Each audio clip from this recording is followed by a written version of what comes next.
Let the Broadway's calling finally begin. Oh my goodness.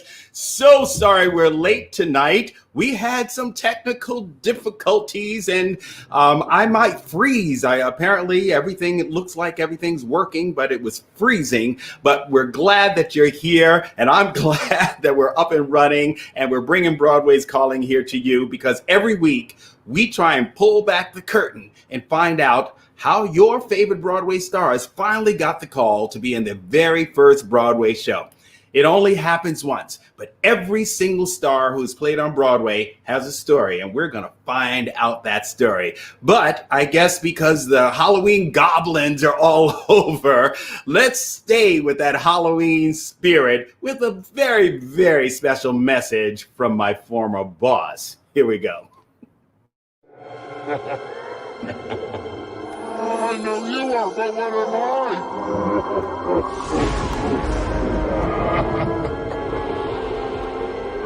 That's my name. Don't wear it out. Boo!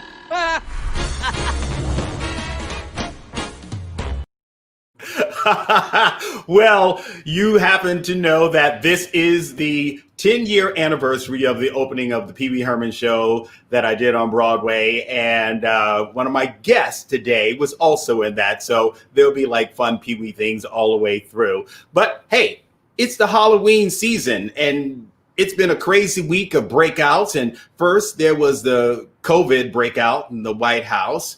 Then the president broke out of the hospital, and then a fly was the breakout star of the debates this week.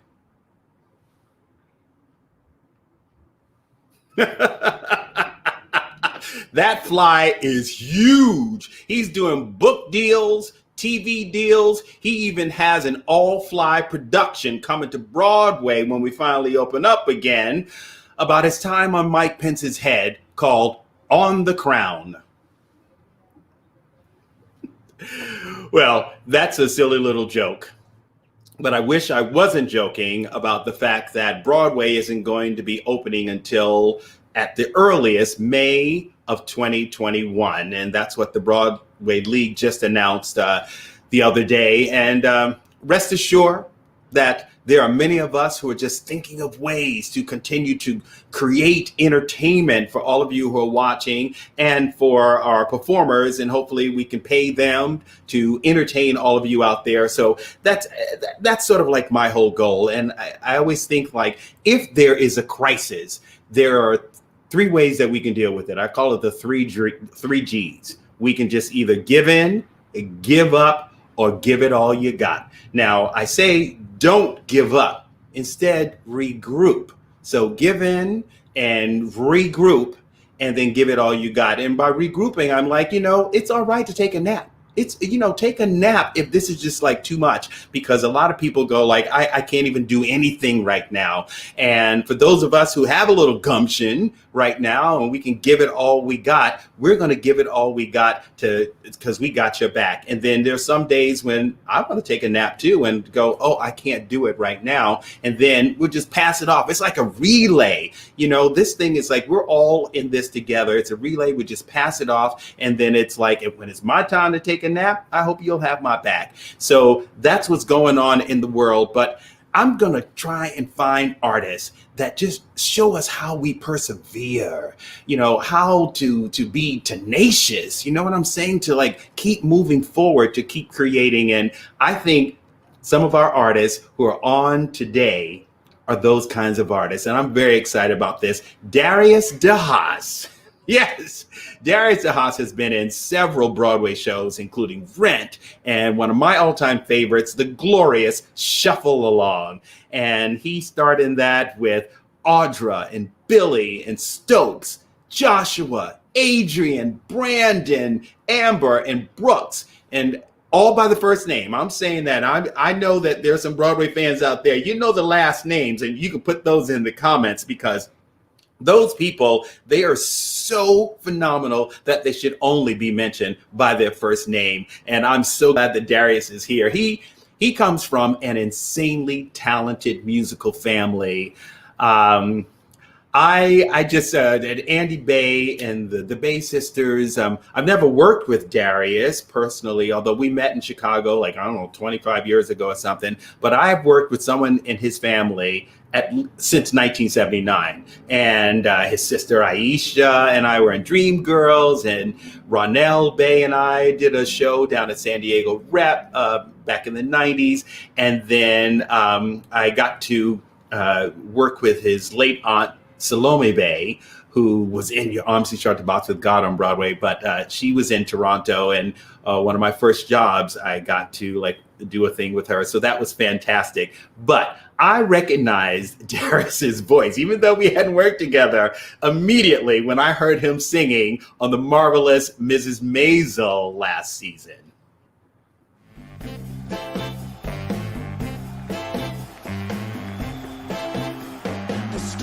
Shine, your eyes catch mine, and your light is all I can see. Could there be one less angel in heaven?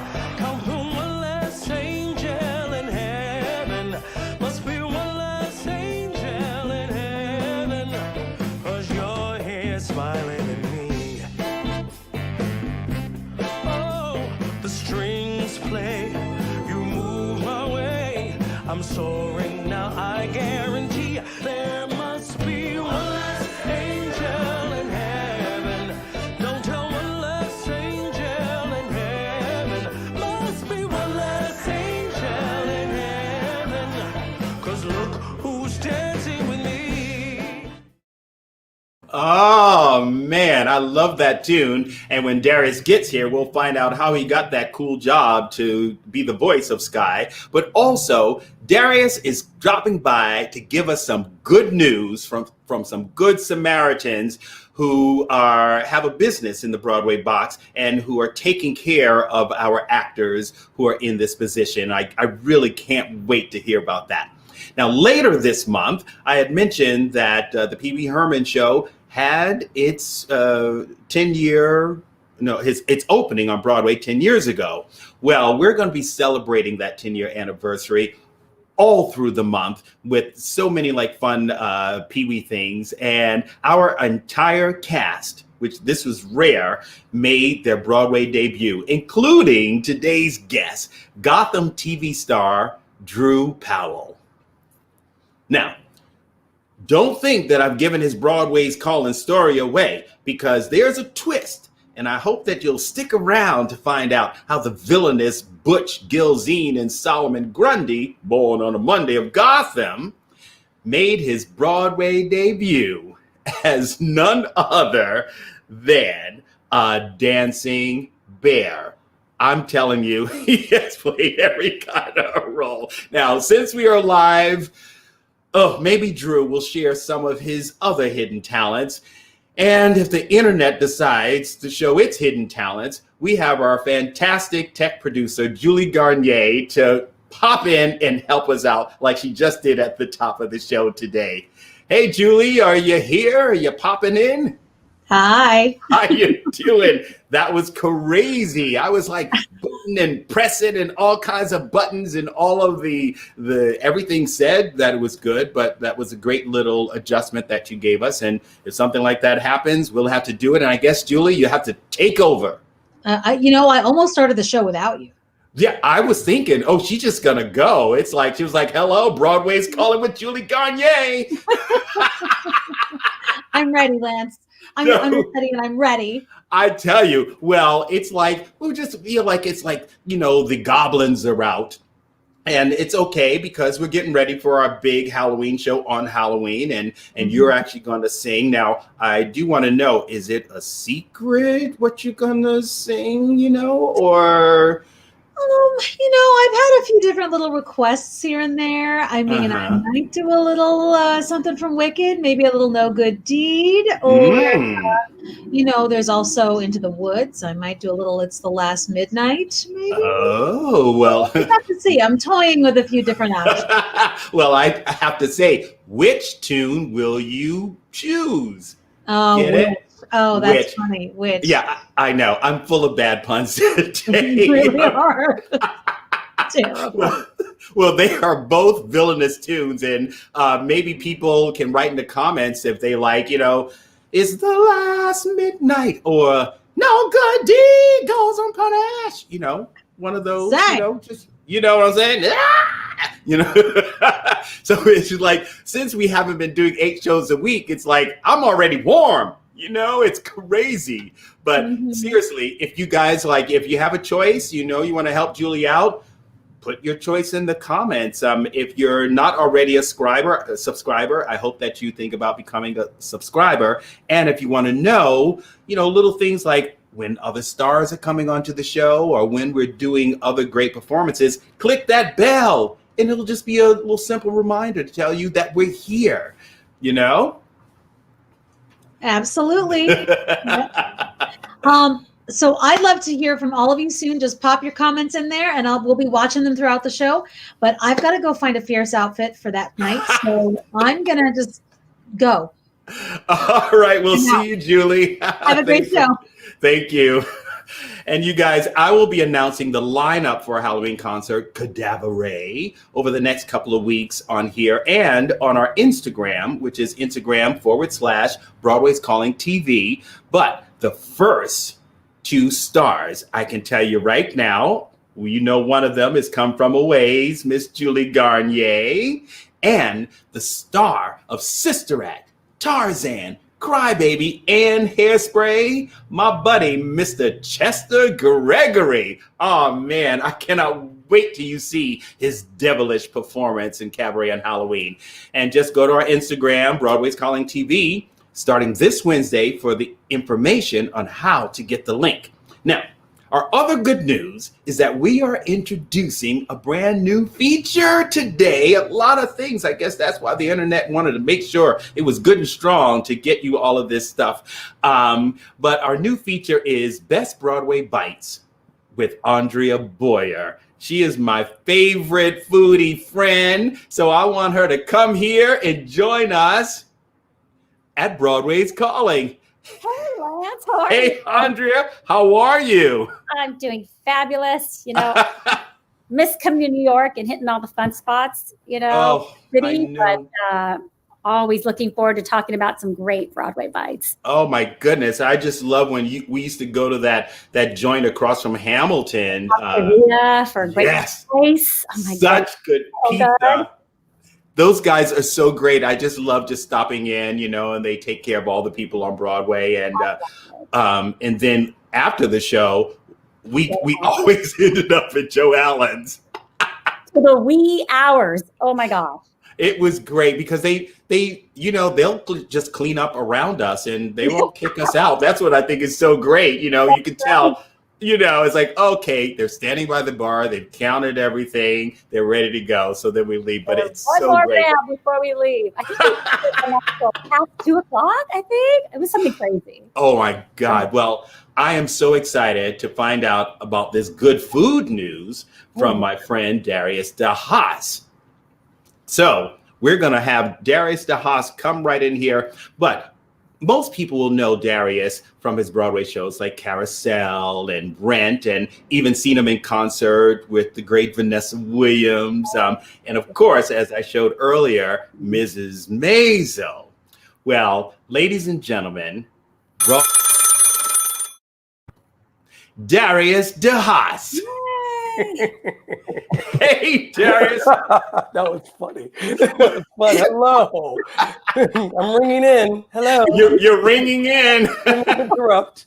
You got the call. Well, Yeah. I'm so excited that you could drop by and be part of our launch with Andrea with the Best Broadway Bites, because you have some great news for the actors in the community from some Good Samaritans in the Broadway box. Yes. Thank you so much for having me. Thank you, Andrea. Thank you, Lance. And yes, I'm being the bearer of good news here. Starting tomorrow, October 12th at 9 p.m., Simon Oren, Chef Andy D'Amico, and Robert Guarino are feeding the community, our community here on Broadway in New York, that has fed them all these years. Starting at 9 p.m. tomorrow night, anyone with an Actors Equity card can eat for free, not including drinks and gratuity. The drinks and gratuity are separate, but the meal you can eat for free at their Bistro Bouillon Marseille and the Italian-inspired Nizza, both located at 630 9th Avenue. Now they are doing this. They want you to pay for the beverages and the sales tax at the time of service because they still need to, pay the tax on that. But also they want you to tip the service team based on the whole bill because, as you can imagine, this has been an incredibly hard time for their staff as well. Most important thing for everyone in the Broadway community to know this is even though they are offering this thing for free, they are asking that you pay when you can. They are going to open up a house account in which you show your Actors Equity card and a photo ID, and they'll take your name and the food all ordered and all of that stuff. And this is sort of like a kind of an honor system where they are giving to us as they have all these years with the great service, but to pay when we can when Broadway does open, and Broadway will open. It's going to take a little while, as we know, and even take a little bit longer than what people were anticipating. But when it opens, that we show them back the kindness that they showed us. But I have put all this information on my Facebook page, and I'm going to ask Lance or Julie where else we can put it, where people can get a general idea. Also, you can follow them on Instagram. You can friend them, follow them on Instagram at Marseille NYC or Nizza NYC. Is where you'll be able to get the information there as well. Oh, thank you. And Nizza is spelled Nizza, like yes. pizza with an N. Pizza with an yes. N. Yes, there exactly. It is. Yes. Follow them on Marseille NYC, Nizza NYC. You'll get that information there. Yes, starts tomorrow night at 9 p.m. Oh, I love it. When you drop by, say hello from Broadway's Calling. It's actually inspired me. I haven't been out my house for like 6-7 months. But this beautiful gesture has inspired me to go out, and I can sit outside because they have outdoor seating. And, absolutely. And I noticed last year, people were sitting outside well into November. It's like once you're eating, it's like you don't really feel the cold weather. So, so Andrea, you're going to have to fly here to New York, and we have to go to Marseille. So sweet. I mean, it gives you a sense of normalcy too, and wanting to go out, socialize. And when you're feeling in that funky mood, nothing makes you feel better than that energy you get out of dining outside. At least I feel that in New York more so than I do in my own California. Absolutely. And like what you were talking about earlier before I came on with Joe Allen's and all the other places that, that the gesture that they're doing at Marseille and at Nizza really is just such a great example of community, not just our Broadway community, but the Broadway community, not just the actors and the technicians and all the people who work in the Broadway shows, but the restaurants, all the businesses surrounding, and just how we really are one big family, and and how one really serves the other. And in this particularly very devastating time, how wonderful it is that they are doing this, even though we know that they're struggling. We know that the business isn't what it is. And also when this is happening, starting tomorrow, that, it is going to be outside, so there's going to be, limited tables and everything. But the fact that they are doing what they can at this time, that is an example to me of New York strong. It really is New York strong. It's New York strong, Well, we thank you for bringing that good food news to us here at Broadway's Calling. But before you dash off, since you're here on Broadway's Calling, where were you when you got the call to be in your first Broadway show?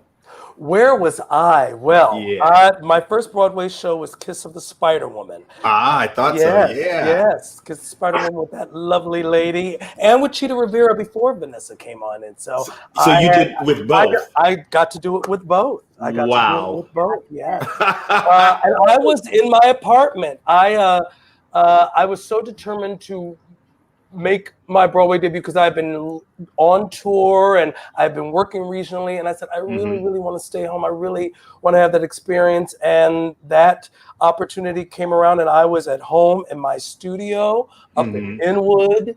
And I had auditioned, and I remember auditioning for the show and being so frantic and, be like, oh, yeah. And Kathleen Marshall, who was assisting her brother, Rob Marshall, teaching us the choreography, saying, Darius, just calm down, focus, really and that was the best advice to get because I was able to do it and book the job.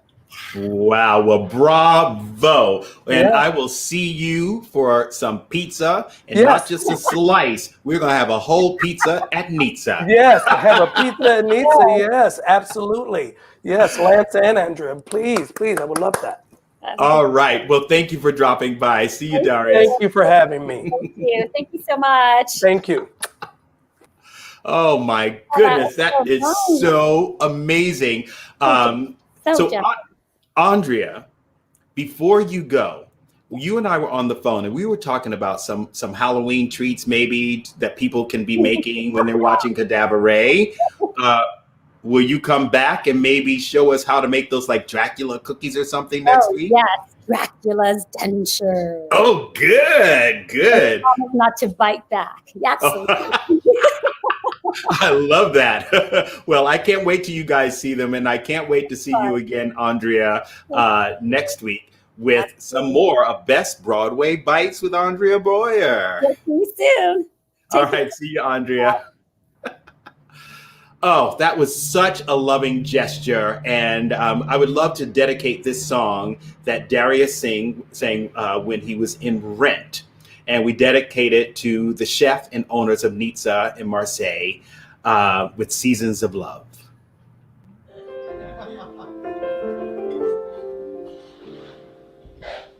$525,600 minutes, 525,000 moments so dear, 525,600 minutes. How do you measure a year? Well, in daylights, sunsets, midnights, cups of coffee, in inches, in miles, and laughter and strife, in 525,600 minutes. How do you measure a year in the life? How about love? How about love?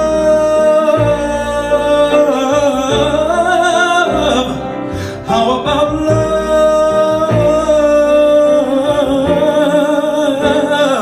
Measure in love.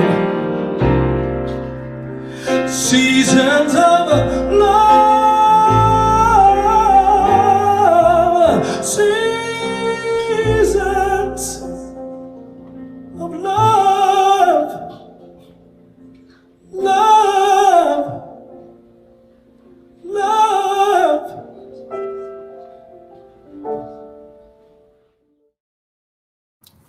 Beautiful, beautiful. New York strong. That's what we are.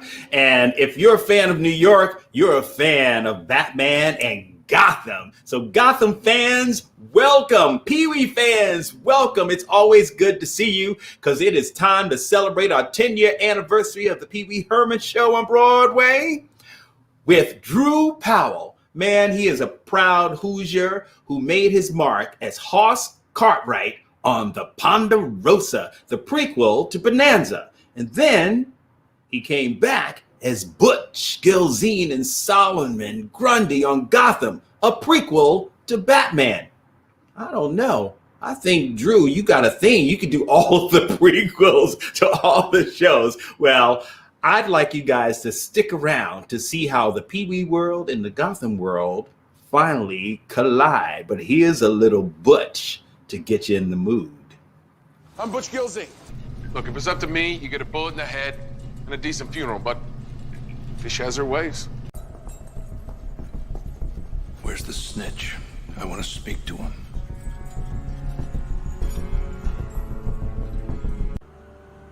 You ever been with a criminal? Some ladies find it a turn on. Come on, you know the rules. You play nice, you take your lumps. Nobody else gets hurt.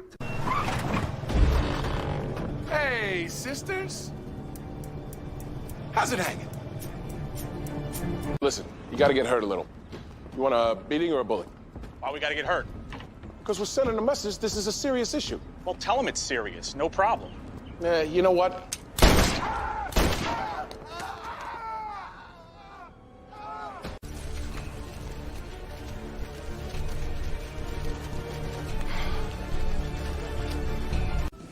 You're not mad? That's a hell of a lot of money we just lost. Mad? I couldn't be happier. The point wasn't to steal that money, Butch. It was to hurt Falcone. Well, that you did, Fish. That you did. I can't tell. Are you threatening me? Is he threatening me? Yeah? You got Where is this fish? Butch, you're not turning on me, are you? Oh. What kind of question is that?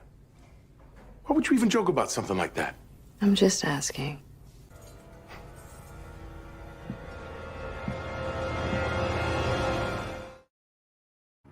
Ooh, that look. Ladies and gentlemen, Broadway's calling Drew Powell. Hey, what's up, kid? Hey, Drew, how are you? I'm good, man. Gosh, that was a blast from the past. I haven't seen that stuff in years. I know. I mean, between like Pee Wee stuff and Gotham stuff, it's like that's when you were Butch. And I mean, and Butch, you know, turned into what? It was Cyrus before right. Solomon? Cyrus Gold was his real name, and which, you know, the Batman fans knew right away. The diehard fans knew that was Solomon Grundy was coming. So right, they knew he was coming. Yeah. But man, you know, it's like, because Pee Wee, those are the two jobs that had me move from LA to New York. And so, you know, this whole New York theme, and I've been thinking so much about New York lately, and about you guys and the Broadway community, and yeah, so it's been really interesting to see that, and to think about 10 years, like 10, that's a decade, man. A decade. I mean, and it was funny because when we were doing the show, you actually had to miss a couple of shows because your wife was about to have your son. That's right. Yeah. Do you remember? So you remember how we would start the show and we'd get in our huddle, and we would always have, like, you know, and it kind of grew. We'd always have the different things that we would say. And one of the things you'll remember was Butterball, because that's what we called, you know, the baby boy, who's now a 9-year-old fourth grader, Leo. But, you know, he was Butterball Turkey there in his mommy's tummy. So, yeah, I guess I just need to look at him and realize, that's been a decade. Like, I mean, that is fantastic. So he must really love, like, you know, watching you as all these characters, especially on Gotham. I mean, can he watch it? I know it's a little violent, but I show him. I show him select scenes. I mean, yeah. Especially because when we started it, he was, you know, about 4. I think when we moved to New York. In fact, it was almost exactly a year. It was 2005, so 5 years ago today. We packed up the car, drove to New York, and lived there for 4 years. So that first New York stint was shorter. We were like 3-4 months, I guess. But then, so his formative years were in Brooklyn, going to PS 84, and look at that. Getting to hang out in the Batcave. My wife always would joke. It's like, you know what? You know, I got to tell him to eat his broccoli and go to bed on time, and then you show him, like, hey, here's a shot of me bazookaing the bad guy. And like, how am I supposed to win? Exactly. It was like.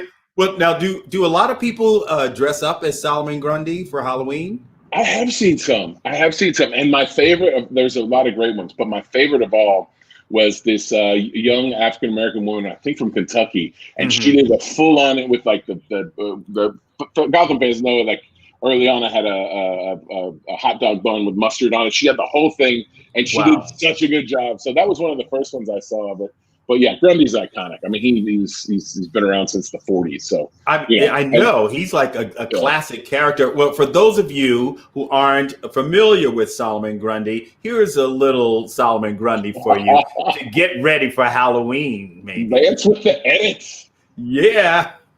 That thing was horrible. Oh God! Oh, you're real. You know Grundy? What? No. Who's Grundy? Solomon Grundy. Born on Monday. Your hand. How? I'm sorry. What happened to you? Grundy not know. Okay, let me get this straight. You don't remember who you are or how you got here.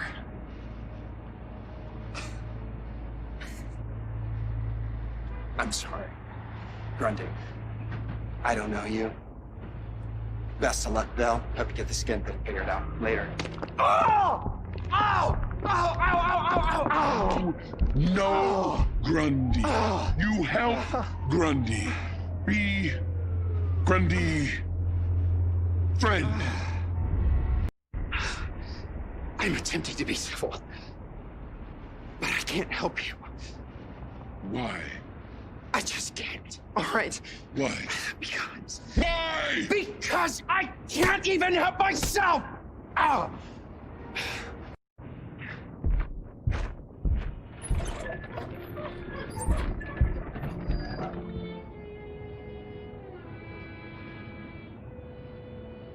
Well, I am feeling a bit peckish.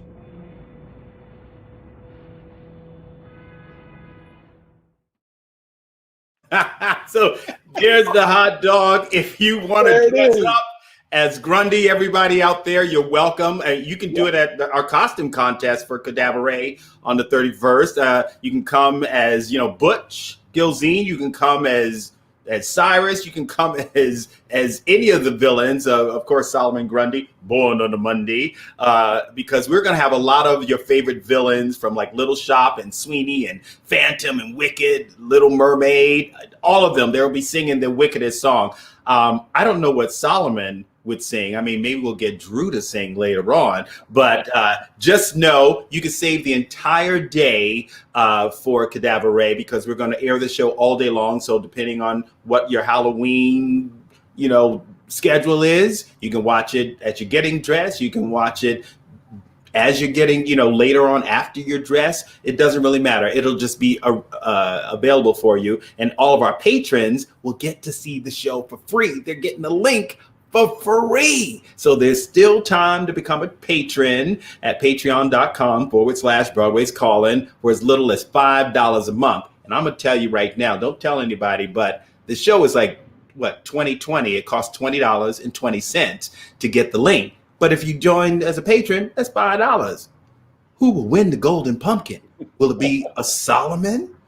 Will it be a Solomon? I'd love to see a Solomon. I know, Drew, you'd love to see it. Man, I would love to see it. I'd love to see a King of Cartoons. Show me the King of Cartoons. Oh, the King of Cartoons. Yeah, we'll do all of them because Halloween ain't canceled, y'all. Not here at Broadway's Calling. So y'all invited to the party.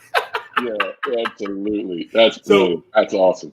Drew, okay, before you came to Broadway, you were doing lots of television, as I mentioned, Haas Cartwright on the Ponderosa in the prequel. Now, but where were you when you actually got the call to come to Broadway?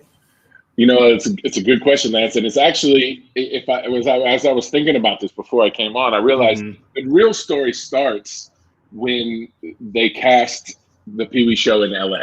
Okay. Which is where we met, right? So right. I remember I went into the Methodist church there on Hollywood, Highland, Highland Avenue, and I remember getting a call like they're doing a Pee Wee Herman. It's going to be at the Henry Fonda Theater. Nobody really knows much about it. It's actually Paul is doing it. He's coming back to Pee Wee, and I'm like, what? Like, none of it made sense to me. And then I went in there and I auditioned, and I was auditioning for the firefighter, I think, originally. And the bear wasn't even on the sides. Like, I don't even know what that was. But anyway, And there was Paul, like dressed as Pee-wee, I think, or he looked like Pee-wee anyway. Right. And, sitting on the other side of I'm like, whoa, there he is. Like, this is real. Mm-hmm. And then the audition was over, and then I don't know how long, weeks later, I'm driving back to Indiana with my wife, and we're somewhere in Texas, and I get a call, and they're like, hey, listen, they want you to come back and read for this other role. And I'm like, I'm in Texas. I'm on the way east. I can't make it. So sorry. And I remember, and they're like, well, are you going to come back? I'm like, no, I'm not coming back. Because in my head, I'm like, I still didn't understand. I'm like, this is going to be like a show, and it's going to be a kitschy thing, and no one's really going to care about it. Right. Well, long story short, I got the job anyway. And then the next thing I know, it's like, well, it's sold out at the Henry Fonda Theater in record time. Now it's going to be at the Club Nokia.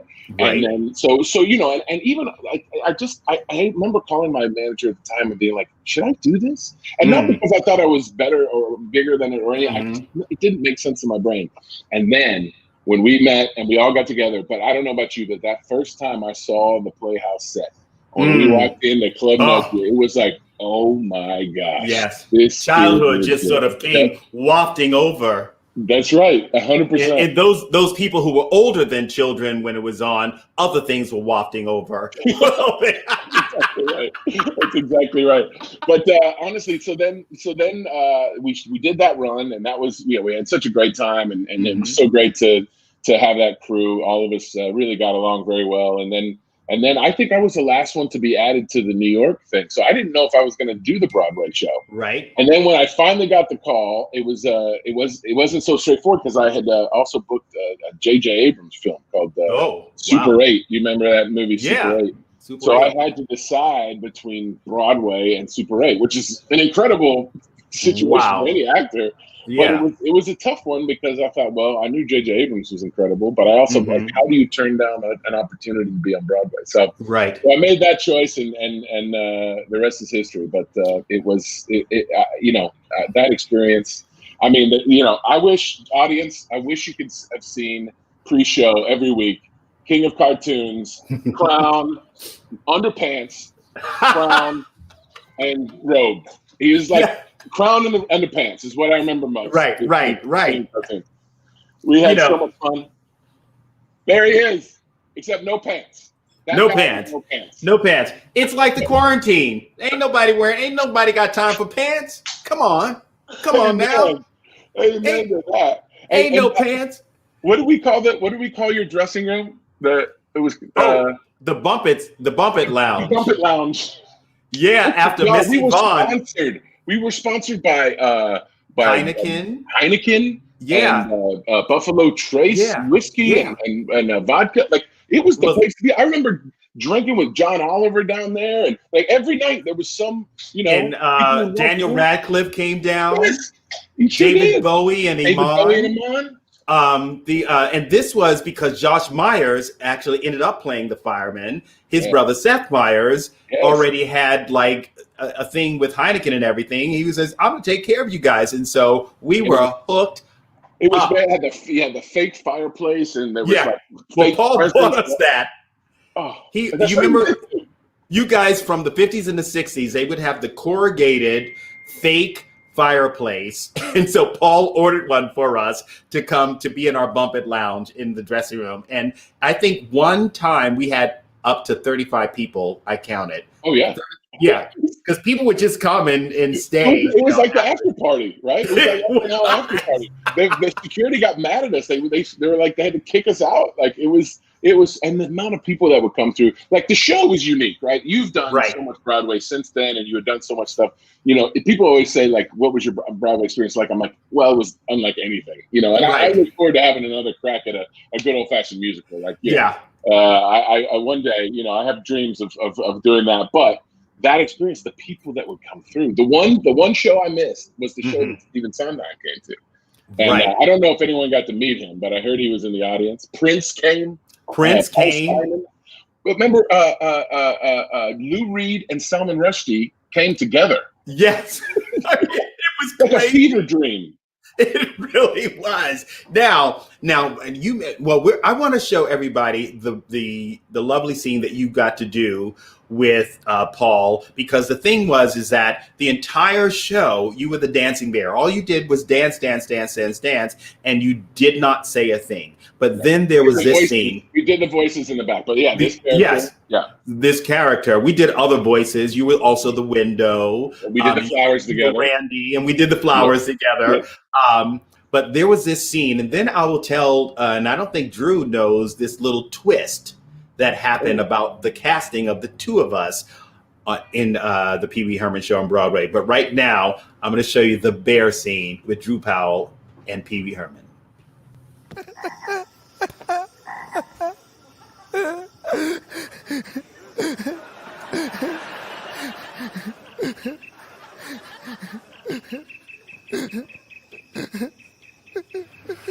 I'm sorry things are falling apart for you, Pee Wee.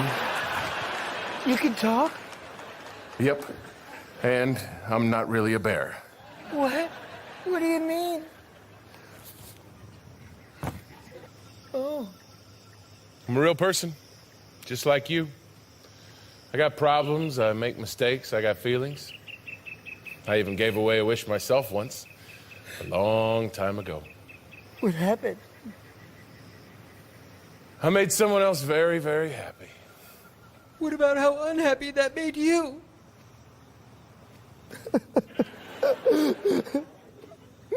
Yeah. There was that. Oh. Hey, I found this. I think it belongs to you. Good luck, Pee Wee.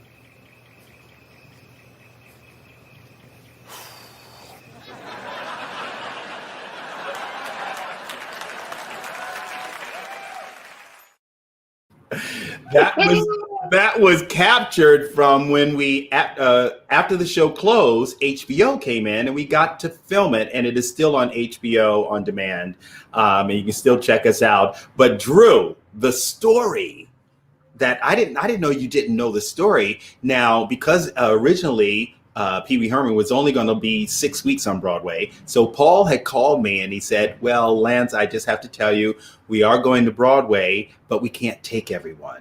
And the two roles that they had added previously was the bear and the king of cartoons. So he said, it's you or Drew.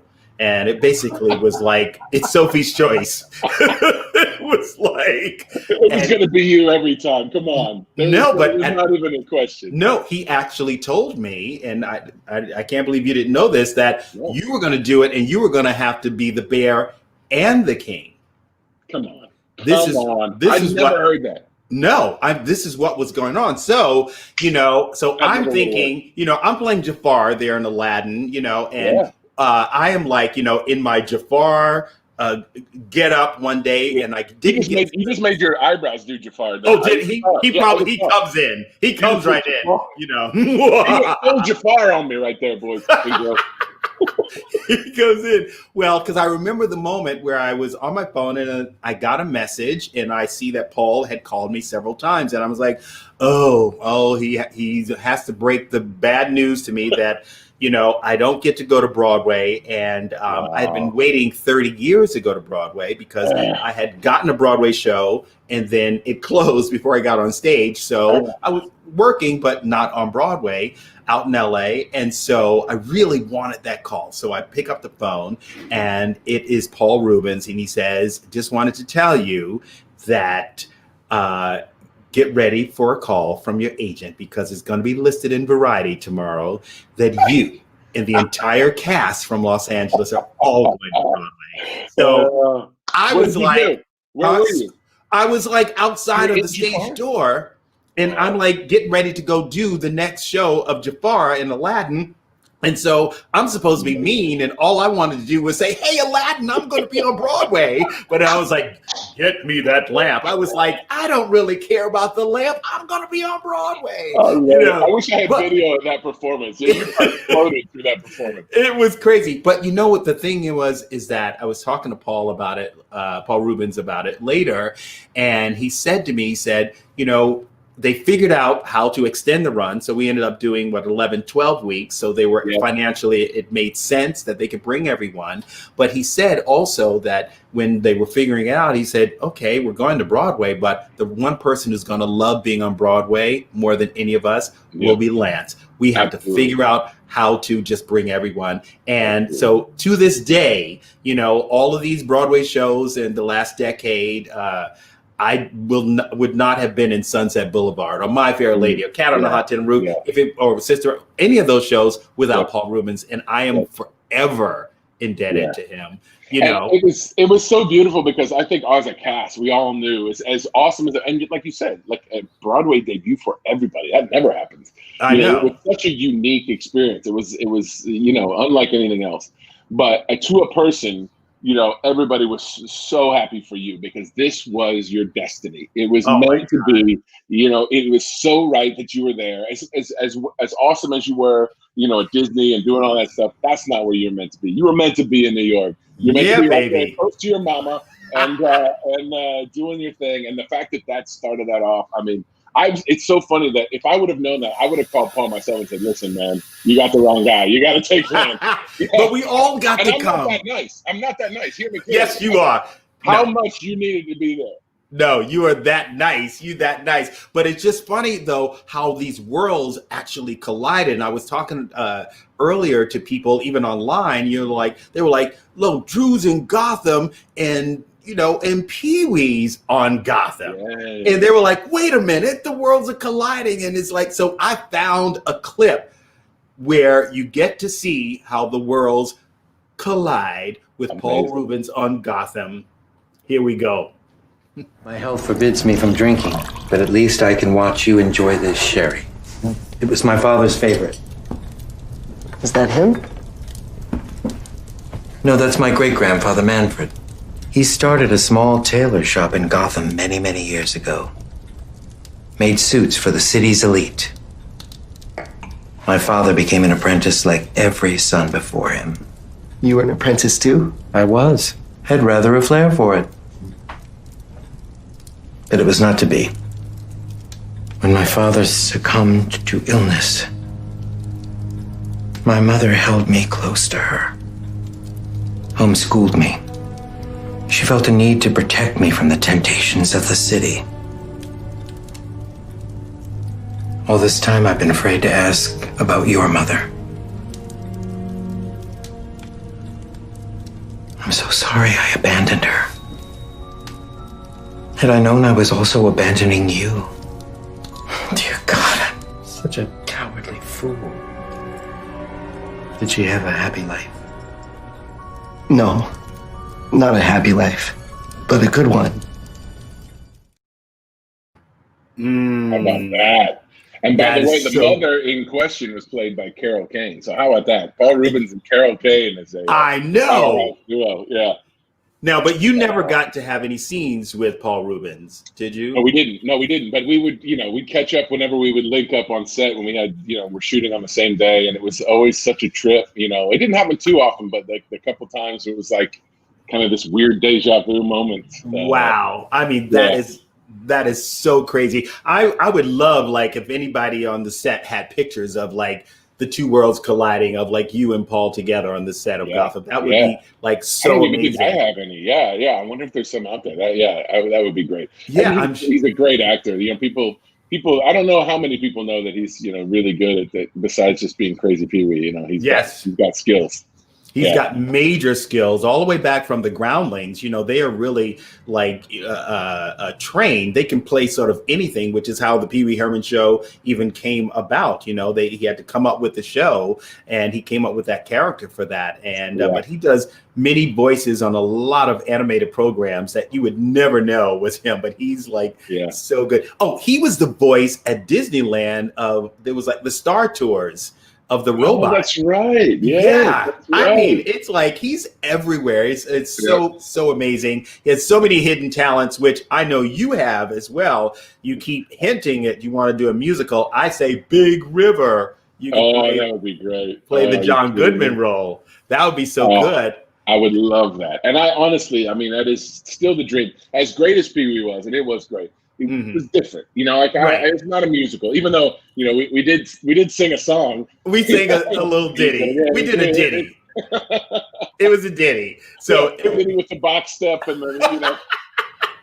We did jazz hands, so yeah, you know, exactly. but it was not definitely not a love musical. to have the experiences that you've had, you know, someday I really hope I get a chance to do that. That would be, it's definitely you know, one or two on the bucket list is to get to do it. Well, you know, because for me, like it was musicals growing up in Indiana that really gave me that drive. When I played Tevye, you know, in the high school production of Fiddler on the Roof, and I actually dug into it and you know, learned and did research and got into this character's skin, was the first time I thought, oh, this is more than just, you know, getting up and saying some lines. Right. Like there's craft to this. Right. You know, there's something you can learn and you can, you know, dig into these roles. And that was so exciting to me. So someday, Lance, I'll come I can see it. I can see it happening. And what you were saying is like, I think that's why people, you know, desire, you know, to hear from artists like yourself and the other stars have been on the show to just sort of talk about like, oh, wait a minute. You're not just talking. You're not just like dancing or singing.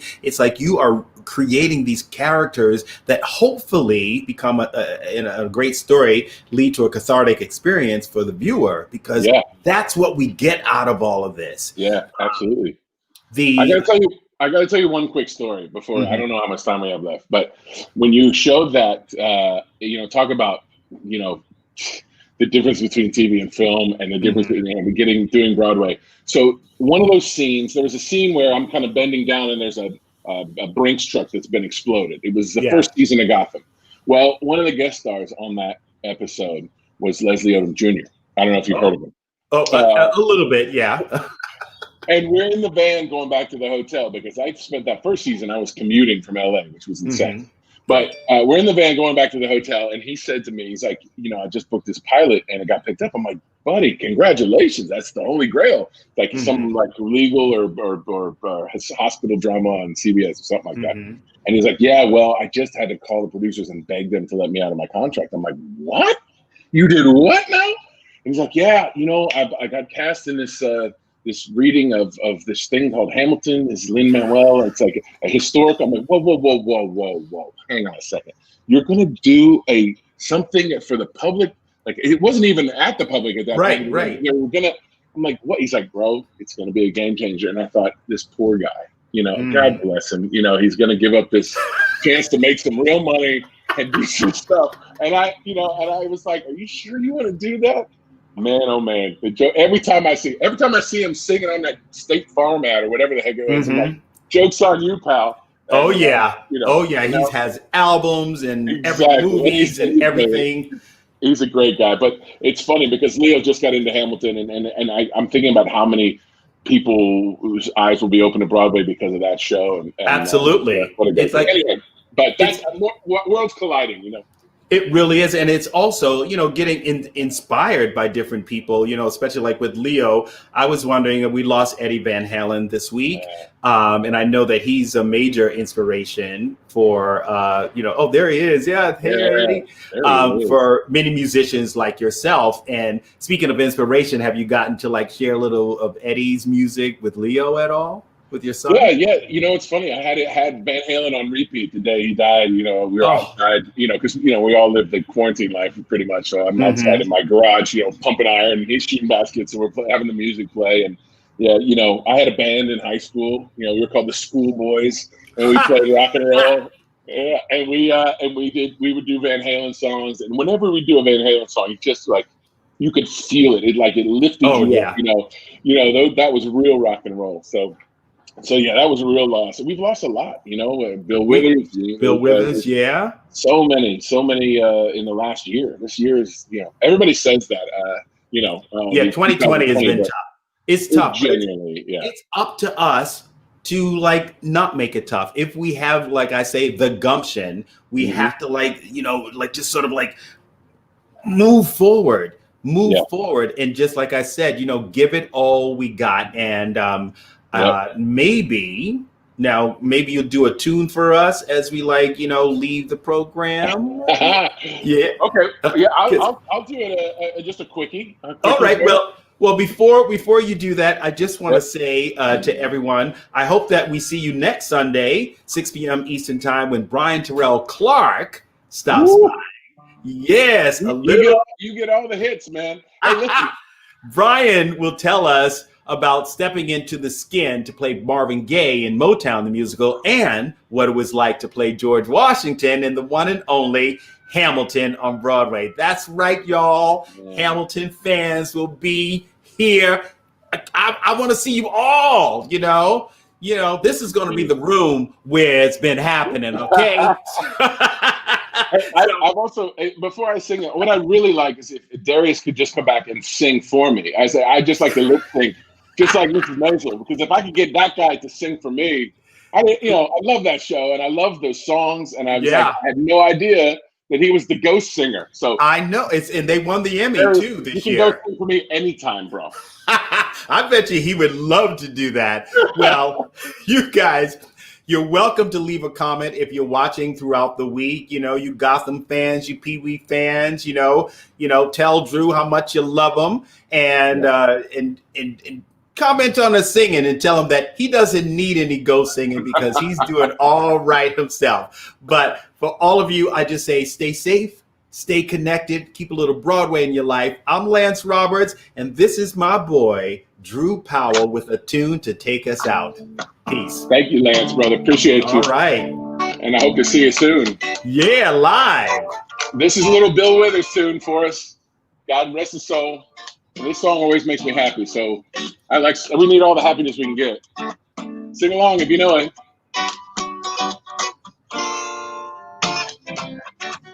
When I wake up in the morning, love, sunlight hits my eyes. Something without warning, love, bears heavy on my mind. Then I look at you, and the world's all right with me. Just one look at you, and I know it's gonna be a lovely day. Yeah, lovely day. Sing it. Lovely day, lovely day, lovely day, lovely day, lovely day, lovely day, lovely day, lovely day, lovely day, lovely day, lovely day. When the day lies ahead of me, seems impossible to face. Someone else instead of me always seems to know the way. Then I look at you, and the world's all right with me. Just one look at you, and I know it's gonna be a lovely day. Lovely day, lovely day, lovely day, lovely day. Come on, Lance. Come on, King. Lovely day, lovely day, lovely day, lovely day, lovely day, lovely day, lovely day with you.